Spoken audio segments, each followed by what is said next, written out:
عندنا الفساد، حنا عندنا الاستبداد الرديف ديالو الفساد، ما كاينش. الناس طالعه عوالات نهب، المغرب باقا راه حلوب، خاصهم كل واحد يشوف الجهه اللي غادي يقبط منها.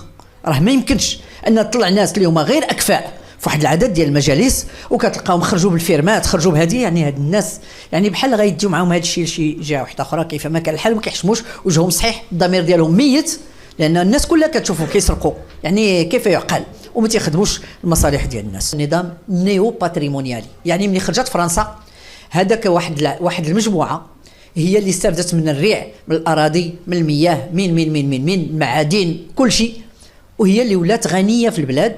يعني هذه الاتش سي بي، المندوبيه الساميه للتخطيط، كانت تكلمت في واحد الوقت على 150 عائله هي اللي تغنات، في حين حنا ولينا دوك البروليتاريين الجدد الاساتذه حبسوا لهم يعني الاجور، حبسوا الاجور كل